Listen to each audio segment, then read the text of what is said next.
Good morning, good evening, good afternoon, whatever time you're watching this. So I was just thinking, do you recall when we had the cyber attack and it was the Colonial Pipeline that went down, that it was attacked and we could not get fuel? There was a shortage of fuel in like North Carolina, South Carolina, Georgia, and Virginia. Lines were down the street and around the corner. I do believe that we could be attacked again.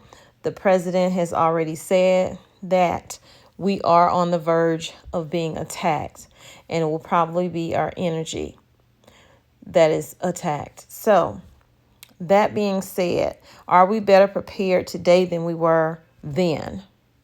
So, these cyber attackers, they are going in wherever they can get in. Just last year, this was in November of 2021.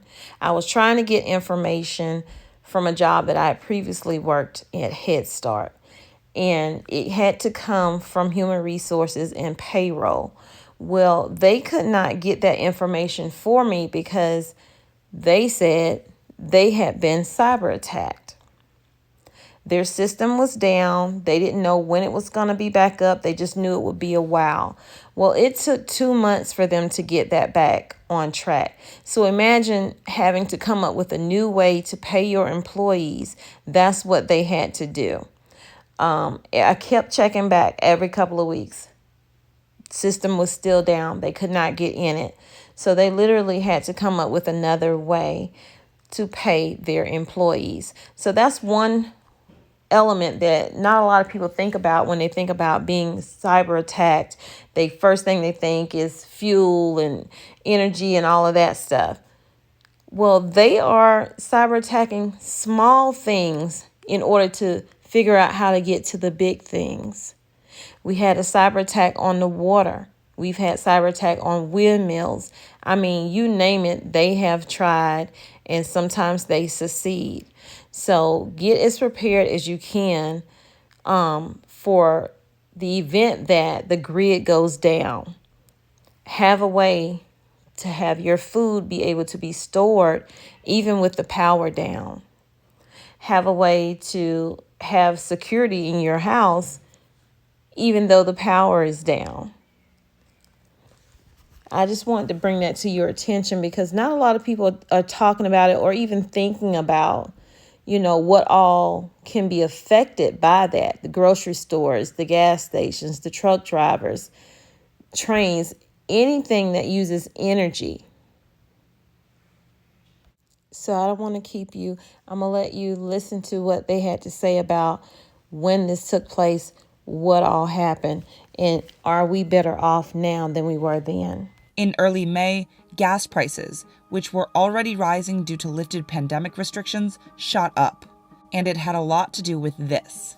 The biggest fuel pipeline system in the United States forced to shut down. A suspected cyber attack, a cyber extortion attempt. On May 7th, the nation's largest fuel pipeline, Colonial, shut down for 6 days in response to a ransomware attack that targeted the company's networks. We have efforts underway with the FBI and DOJ, Department of Justice, to disrupt and prosecute ransomware criminals. The attack drove panicked consumers to stockpile fuel in states heavily impacted by the shutdown, like North and South Carolina, Georgia, and Virginia. This caused long lines and shortages at gas stations. The Colonial Pipeline cyber attack was the latest high-profile event to expose a threat to aging, vulnerable energy infrastructure in the U.S. So, just how vulnerable are we to future attacks? Our energy infrastructure is under attack and has been under attack for at least 2 decades now. So both from a physical perspective, but also digital. Teresa Payton is a cybersecurity expert and former White House chief information officer under the Bush administration. She says that the energy infrastructure that fuels the U.S. is highly vulnerable to attacks like this. The country has around 2.5 million miles of fuel pipelines. And Colonial is a major part of this network, stretching from Texas to New Jersey. Each pipeline includes hundreds of thousands of devices, sensors for readings, valves that help control flow and pressure, and leak detection systems. Security experts say that all are at risk in an attack. While most equipment isn't directly connected to the internet, the concern is that hackers can penetrate digitized tools or computer networks, working their way into broader systems. Cybercriminals will often infiltrate systems through remote platform hacking, email phishing schemes, or through compromised employee credentials. Once they penetrate IT, they study the traffic of the accounts on the network, and they learn how to hide in plain sight. I liken it to somebody who may be using rush hour traffic to basically hide their car among hundreds and thousands of vehicles in rush hour. It's hard to pick out the bad actor when they're just kind of going with the flow of the traffic. Once hackers are inside, they can use malicious code to lock up systems or steal sensitive information to extort their victims.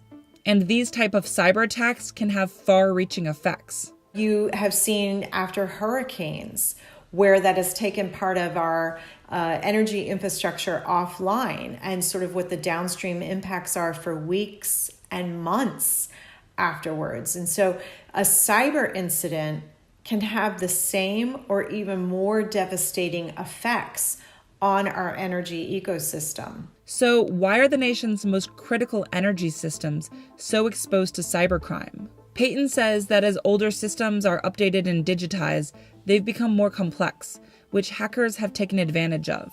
We're integrating 5G technology, smart grid technology, sort of alternative and renewable, sustainable energy sources.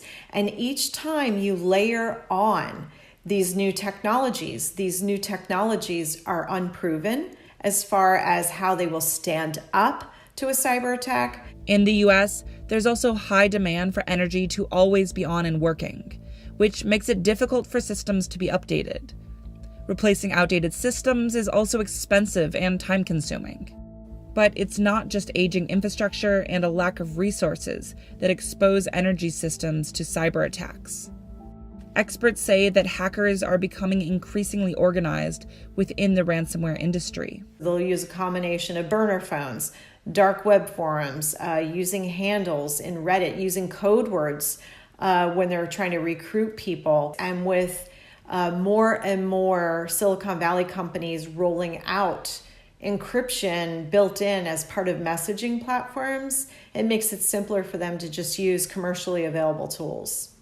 After a successful attack, cybercriminals can demand payment in cryptocurrency, which limits the ability of law enforcement to track them. There's also been a growth in insurance policies that cover ransomware payments, which could help boost the illegal industry. Experts say attacks like the one on the Colonial Pipeline are becoming more frequent. In 2020, energy companies suffered the third largest number of cyber attacks of any industry, up from 9th place the previous year. But there's only a patchwork of cybersecurity regulations for energy companies, and the pipeline sector is largely unregulated. On May 10th, President Biden said that his administration was pursuing a global effort to protect American companies and infrastructure from ransomware attacks. It begins with a 100-day sprint to improve cybersecurity in the electric sector. And we'll follow that with similar initiatives in natural gas pipelines, water, and other sectors. In addition to companies stepping up, we need to invest to safeguard our critical infrastructure. The Colonial Pipeline started to resume operations on May 12th. But experts say the cyber attack should still serve as a wake-up call for the energy industry.